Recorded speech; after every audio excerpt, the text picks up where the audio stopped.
Assalamualaikum warahmatullahi wabarakatuh. Halo, ketemu lagi Ayah Bunda dengan saya di channel Pojok Parenting. Oke, pada kesempatan ini saya di WhatsApp web saya nih ada pertanyaan. Begini pertanyaannya. Halo Pak, saya seorang bunda punya anak dua. Yang satu umur 6 tahun dan yang satu umur 4 tahun. Pertanyaan saya, bagaimana sih sebetulnya pengasuhan yang ideal itu? Oke, kalau kita bicara ideal, ayah bunda, ideal itu adalah sempurna ya. Mungkin di dunia ini kondisi sekarang pengasuhan yang ideal atau yang sempurna itu memang sulit tercipta, apalagi di zaman digital ini ya. Terkadang segala sesuatu termasuk aspek pengasuhan kita mengandalkan digital juga. Nah, kalau bicara ideal, itu jelas ideal itu sempurna, tidak ada kesalahan. Artinya pengasuhan yang sempurna, yang tidak ada kesalahan sedikit pun kalau ideal. Nah, berangkat dari pertanyaan ini, bagaimana sih pola asuh yang ideal? Yang jelas meminimalisir, mengurangi kesalahan-kesalahan yang sering orang tua lakukan dalam pengasuhan terhadap anak. Walaupun kesalahan itu tidak disadari, kesalahan itu dilakukan dengan tujuan pada dasarnya orang tua berniat baik, cuman langkahnya yang salah, caranya yang salah. Oke ayah bunda, saya paham.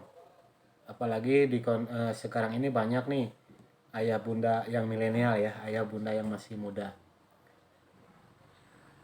Kalau saya amati, pengasuhan itu yang dilakukan ayah bunda sekarang mungkin atau sebagian, kebanyakan itu ilmunya secara turun-temurun ya. Ayah bunda mengikuti pola asuh yang diturunkan oleh orang tuanya dulu. Orang tuanya mengikuti pola asuh yang diturunkan oleh orang tuanya lagi. Nah seperti itu sehingga terjadi turun-temurun, pola asuh yang turun-temurun. Sementara pola asuh itu memang ada ilmunya ya. Ada ilmunya, ada strategi caranya agar menuju ke ideal tadi. Kembali pertanyaan tadi, yang jelas orang tua harus meminimalisir kesalahan-kesalahan dalam pelaksanaan pola asuh agar anak sesuai dengan yang diharapkan oleh kita. Apa sih kesalahan-kesalahan yang harus diminimalisir atau kesalahan yang sering dilakukan oleh orang tua yang tanpa sadar? Kesalahan yang paling banyak sekali dilakukan oleh ayah bunda yaitu membandingkan anak dengan orang lain atau membandingkan adik dengan kakaknya. Nah ini paling banyak sering dilakukan, membandingkan adiknya dengan kakaknya atau kakaknya dengan adiknya, apalagi membandingkan dengan orang lain. Ini hal yang tidak boleh dilakukan oleh ayah bunda dalam pola asuh, dalam mendidik anak, itu membandingkan. Karena begini, ketika misalkan si kecil adiknya punya dua nih anak yang tadi pertanyaan, adiknya 4 tahun yang kakaknya 6 tahun, misalkan si kakaknya dulu 4 tahun dia sudah bisa berhitung 1 sampai 10. Nah sementara adiknya belum bisa berhitung. Ketika diajarkan kepada adiknya, itu dibandingkan, ayo dek, masa kalah sama si kakak dulu 4 tahun sudah bisa berhitung, si kakak dulu udah bisa begini begitu.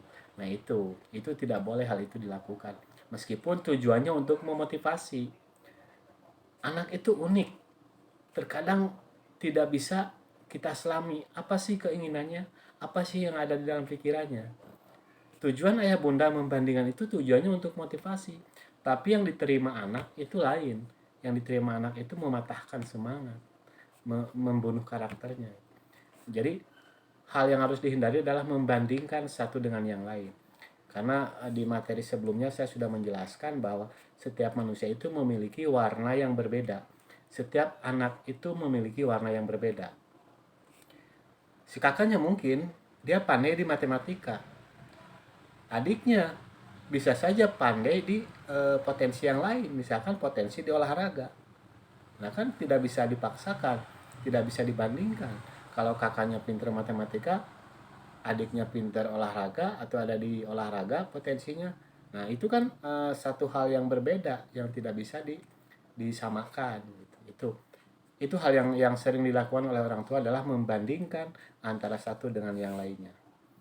Kemudian hal yang harus dihindari oleh ayah bunda adalah ketidaktegasan. Pernah saya nanya, Bun, setegas apa bunda ke anak? Oh saya tegas pak, saya selalu teriak, saya selalu mencak-mencak, saya selalu melotot gitu katanya. Oke, ayah bunda itu bukan tegas.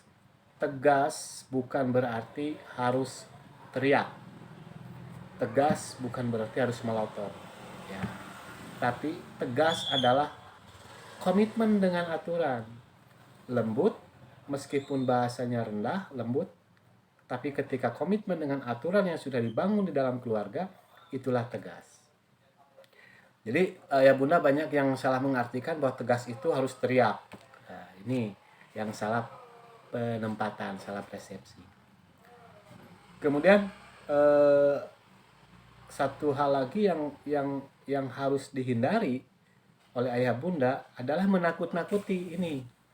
Orang tua dulu kan sering menakut-nakuti kita, sehingga kita terapkan pada anak agar anak bisa mengikuti apa yang kita inginkan, sehingga dilakukanlah menakut-nakuti.